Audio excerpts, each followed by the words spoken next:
আসসালামু আলাইকুম প্রিয় দর্শক, রুবেল টেক বিডি চ্যানেলের পক্ষ থেকে আমি রুবেল হোসেন আপনাদেরকে জানাই অসংখ্য ধন্যবাদ। প্রিয় দর্শক, আবারও হাজির হলাম গুরুত্বপূর্ণ একটি ভিডিও নিয়ে আপনাদের মাঝে। প্রিয় দর্শক, দেশ এবং দেশের বাইরে হলে অবশ্যই কমেন্ট বক্সে লিখে জানিয়ে দেবেন, আর অবশ্যই একটি লাইক দিয়ে পুরো ভিডিওটি কন্টিনিউ করবেন। দর্শক, আপনাদের কাছে ছোট্ট একটি অনুরোধ, আপনি যদি এই চ্যানেলের নতুন পরিবার হয়ে থাকেন অবশ্যই চ্যানেলটি সাবস্ক্রাইব করে পাশে থাকা বেল বাটনটি অল করে দেবেন, কারণ পরবর্তী নতুন কোনো ভিডিও আপলোড করলে নোটিফিকেশন যাতে দ্রুত আপনাদের কাছে পৌঁছে।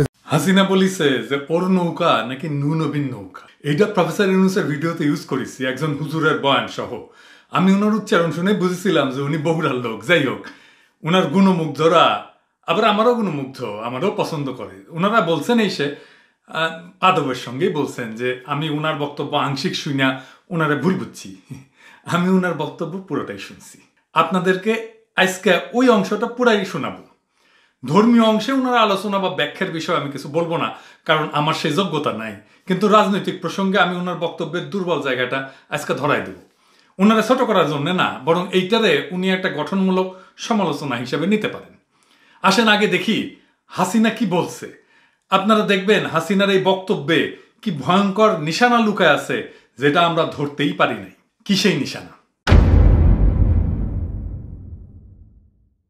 এই নৌকা নূহ নবীর নৌকা।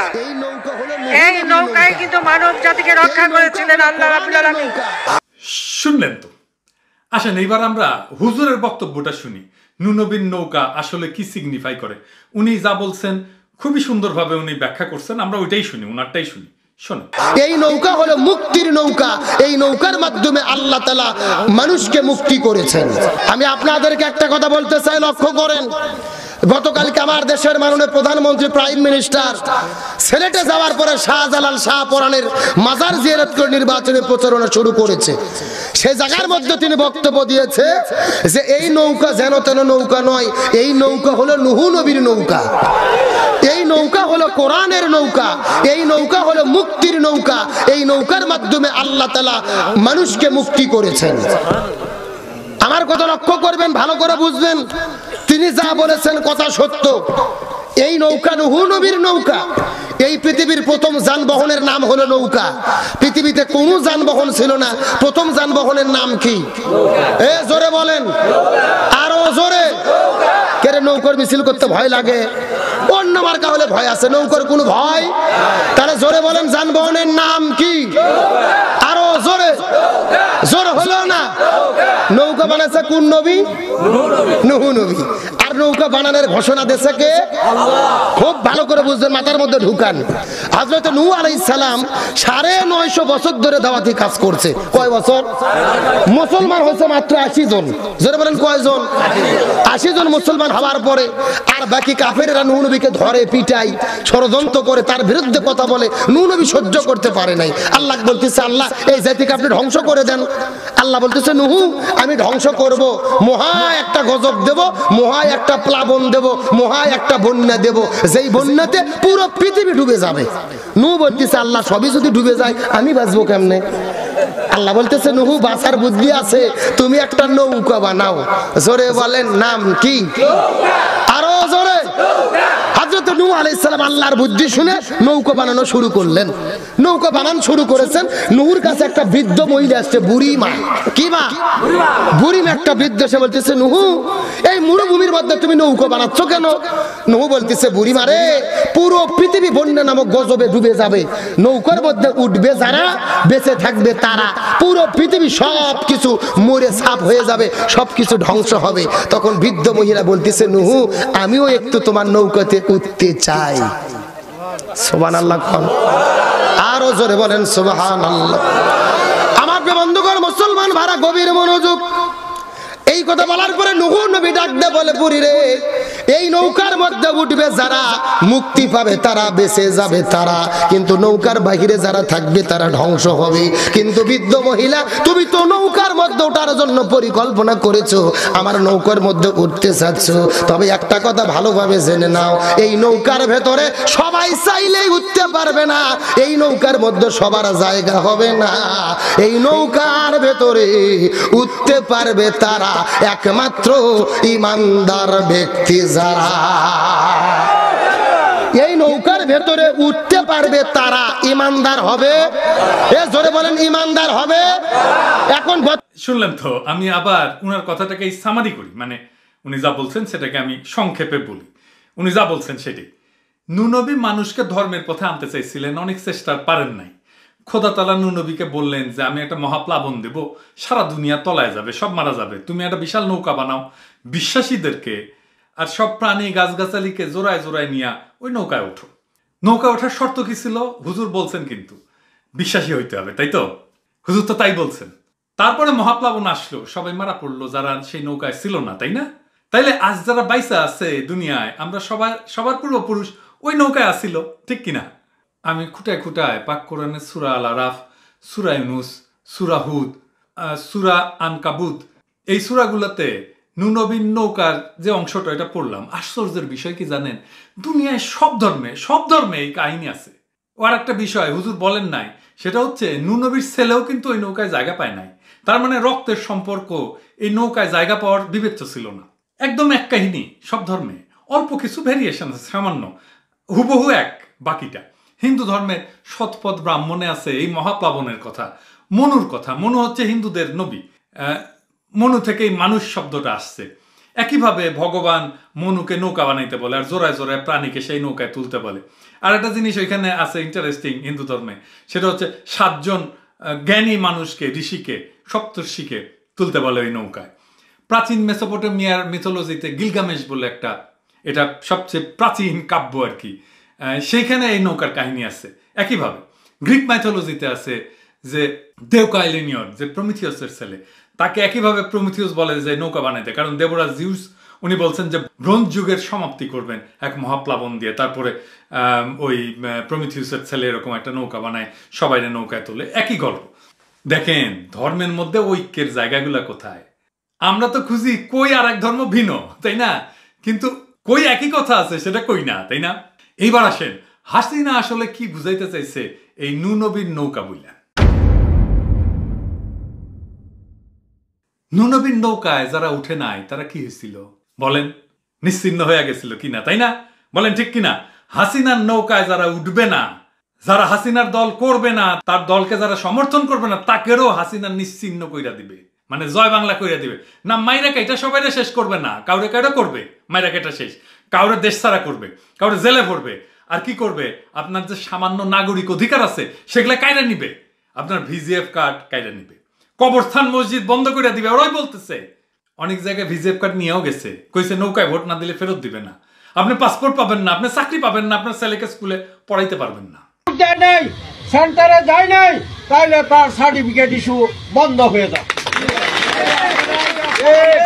সব ওয়ার্ডে অন্তত পক্ষে বলে দিবেন যে যদি ওই দিন ভোট দিতে না যায়, পরিষদের কোনো সুযোগ সুবিধা, দলের কোনো সুযোগ সুবিধা থেকে এরা টোটালি বঞ্চিত হবে। মানে আপনি যেহেতু তার বলা নূনবীর নৌকা, মানে আওয়ামী লীগের নৌকায় ওঠেন নাই, তাই আপনি নিশ্চিন্ন হইয়া যাইবেন। বুঝতে পারছেন ও কি বুঝাইতে চাইছে? আপনি থাকবেন হয়তো প্রাণে বাইচা, কিন্তু না বাইচা থাকার মতোই। এখন তো শুধু কথা কইতে পারেন না, তখন আপনি যে মানুষ সেটাও ভুলায় দেবে, আপনি যে নাগরিক সেটাও ভুলায় দেবে। আপনি যখন ভোট দিতে যান তখন কয় আপনার ভোট দেওয়া হয়ে গেছে, আপনি যখন ভোট দিতে যাইতে না চান তখন আপনার মসজিদ, কবর, ভোটার আইডি কার্ড ধরে টান দেয়। কারণ উই আজকে নিজের নবী দাবি করেছেন, নাউজুবিল্লাহ, আর নিজের প্রতীককে, নিজের নির্বাচনী প্রতীককে খোদার ফজিলত দাবি করেছেন, নাউজুবিল্লাহ। এই ভয়ঙ্কর সত্যটা হুজুর বুঝতে পারেন নাই, সরল মানুষজনই বুঝতে পারেন নাই, সম্ভবত সরলতার কারণে উনি বুঝতে পারেন নাই। নূনবী শুইনা উনি গইলা গেছেন। আপনারাই বলেন, হাসিনার কোন একটা কথাকে এত সরল মনে গ্রহণ করাটা কি উনি উচিত হয়েছে নাকি হয় নাই? আমরা যারা বলছেন, আসেন এইবার তাদের বাকি অংশটা দেখায় উনি কি বলেছেন। এখন বর্তমানে বাংলাদেশের নৌকার মধ্যে বেঈমান 2-4টা আছে না নাই? এই যে হাসানুল হক ইনু, রাশেদ খান মেনন, টাকলা মুরাদ, লতিফ সিদ্দিকী, যাদের আজান ভালো লাগে না, ইসলাম ভালো লাগে না, রাষ্ট্রধর্ম ইসলাম ভালো লাগে না, বিসমিল্লাহ ভালো লাগে না, এরা নৌকার মধ্যে আছে না নাই? আমরা মাননীয় প্রধানমন্ত্রীকে বলতে চাই, আমাদের নৌকাকে যদি নূহ নবীর নৌকার সঙ্গে মিল করতে হয় আর জান্নাতে তার সঙ্গে যেতে হয়, আগে এই সমস্ত বেঈমানদেরকে গলা ধাক্কা দিয়ে বের করে দিতে হবে। আরো জোরে বলেন, যারা ইনু মিনুন নাস্তিক মুরতাদ বেঈমান, ইমানদার আর বেঈমান মিলে মিশে একাকার। আর ওই নৌকা জান্নাতে যাবে অতই সোজা। মিল করতে হলে আগে কাদের বের করে দিতে হবে? বেঈমানদের। জোরে বলেন কাদেরকে? প্রধানমন্ত্রীকে ধন্যবাদ দেই, টাকলা মুরাদ তাকে বের করে দিয়েছে। কথা কন না কা? যেই টাকলা মুরাদ 2 বছর আগে কি বলেছিল? বিসমিল্লাহ মানি নে, রাষ্ট্র ধর্ম ইসলাম মানি না, কেটে দেব। এখনো বর্তমানে রাষ্ট্র ধর্ম ইসলাম আছে না নাই? বিসমিল্লাহ আছে না নাই? কিন্তু কে নাই? টাকলা নাই। এমপি গেছে, মন্ত্রিত্ব গেছে, সাধারণ সদস্য পদ গেছে, এইবার নমিনেশনও পাইনি। কথা কোন? এই জন্য আমরা বলতে চাই, ইসলামের বিরুদ্ধে বাংলাদেশে যারাই লাগবে, লতিফ সিদ্দিকী, টাকলা মুরাদ, সবাইকে জেরো হতে হবে। আমরা মাননীয় প্রধানমন্ত্রীকে বলি, আপনি তাহাজ্জুদ পড়েন, কোরআন তেলাওয়াত করে দিন শুরু করেন, দয়া করে বেঈমানদেরকে নৌকা থেকে বের করে দেন। উনি প্রধানমন্ত্রীকে ধন্যবাদ দিতেছেন কেন? যে মুরাদকে নমিনেশন দেয় নাই, লতিফ সিদ্দিকীকে নমিনেশন দেয় নাই। আর উনি আশা করতেছেন কি? আশা করতেছেন যে নৌকায় বেঈমানরা আছে। কে? ইনু, মেনন ইত্যাদি বামপন্থী। এদের রাখছেন কেন? এদের রাখলে তো নৌকা বেহেশতে যাবে না, তাই না? আপনি প্রধানমন্ত্রী, আশা করিচ্ছে আপনি প্রধানমন্ত্রী তাহাজ্জুদ নামাজ পড়ে দিন শুরু করেন, তাহলে আপনি ওদের খেদান। তাই তো করছেন, তাই না? আমি তো পুরাই দেখাইলাম। এরপরে যা আছে তা আমার আলাপের সাথে প্রাসঙ্গিক না। এখন বলেন, হাসিনার সাথে কি আমাদের সমস্যা ইনু, রাশেদ খান মেনন, মুরাদ আর লতিফ সিদ্দিকীকে নিয়া? এদের কেন সাথে রাখছে সেটা নিয়া না তো? হুজুর তো জানেন আপনি যে হাসিনার সাথে আমাদের সমস্যা কি। মানে ওদের বাদ দিলে আওয়ামী লীগ শুদ্ধ হয়ে যাবে, আওয়ামী লীগকে গ্রহণ করতে আপনার কোনো সমস্যা থাকবে না। এগুলো ভয়ঙ্কর কথা। আর হাসিনা জানে এটা। ওর যখন সেকুলারিজম দুচাইতে হবে সেটাও জানে, জঙ্গিবাদ বলে ওয়ার অন টেররের বরকন্দাজি করতে হবে সেটাও জানে, কখন আলেম ওলামাদের পিটাইতে হবে সেটাও জানে। আমি কছি না, অবস্থা এমন হইতে পারে যে ক্ষমতা রাখার জন্য ওই চীনের কোলা গিয়ে উঠবে, ওই যে অ্যান্টি ইন্ডিয়ান হয়ে যাবি। দেখবেন আমি আপনি কি মোদিরে গেলাইছি, ওই গলার রক ফুলায় গেলাইবে মোদি আর ইন্ডিয়ারে, যদি চীন ওরে গ্যারান্টি দেয় ক্ষমতায় থাকার। কেন দেখিচ্ছেন না আমেরিকাতে ক্যাঙ্কা করে গেলাচ্ছে? ওই তো আমেরিকার দয়ে ক্ষমতা এসেছে, ঠিক কিনা বলেন? 1-11 কইরা তারা তো গেলাইতে ছাড়িচ্ছে না। ওই একইভাবে মোদি আর ইন্ডিয়ারে গেলালে তো তাহলে মাইনাই নিবেন নাকি? যেহেতু ইন্ডিয়ারে গেলাইতেছে তাইলে তো ঠিকই আছে, তাই না? ওই দরকার হলে মাথাতে আবার পট্টি বাঁধবি, আবার হিজাব পড়বি দরকার হইলে। ওক চেনেন নাই এখনো? হাসিনা একটা গুম খুনের রাষ্ট্র বানাইছে। উই অ্যান্টি ইন্ডিয়া নাকি অ্যান্টি আমেরিকা নাকি অ্যান্টি চায়না নাকি অ্যান্টি মুসলমান নাকি অ্যান্টি সেকুলার নাকি অ্যান্টি নাস্তিক, এটা আমাদের বিবেচনার বিষয় না, এটা আমাদের আলোচনার বিষয় না। আমাদের বিবেচনার বিষয় খুব সাধারণভাবে 3টা। 1, সে আমাদের ভোট দিয়ে নেতা নির্বাচন করার ক্ষমতা কাইরা নিচ্ছে। 2, সে ক্ষমতায় থাকার জন্য রাষ্ট্রের সব প্রতিষ্ঠানকে ধ্বংস করেছে। প্রতিষ্ঠানগুলো কি? আদালত, নির্বাচন কমিশন, আর্মি, আমলাতন্ত্র, প্রশাসন, সবগুলো ধ্বংস করেছে। 3 নাম্বার, সে তার ভিন্ন মতকে নির্মূল করেছে গুম খুন মামলা হামলা দিয়া। এবার বুঝেছেন তো ভুলটা কোনটি? এইবার তাইলে তৈরি হন, হাসিনা যে কথাটা বলছে সেই একটা বাংলাদেশে বাস করার জন্যে উই সকলের নিশ্চিহ্ন কইরা দিবে। সেই জন্যেই উই নূ নবীর উদাহরণ টানছে, সেই জন্যই কইছে এটা নূ নবীর নৌকা। আপনি নৌকায় না চড়বেন তাহলে মানুষ হিসাবে, নাগরিক হিসাবে বাইসা থাকা আপনার বন্ধ হয়ে যাবে। এবং ওর এই জেনোসাইড, ওর এই গণহত্যা, এইটারে ও জাস্টিফাই করবে ধর্ম দিয়া, এটারে জাস্টিফাই করবে নূ নবীরে দিয়া। নাউজুবিল্লাহ।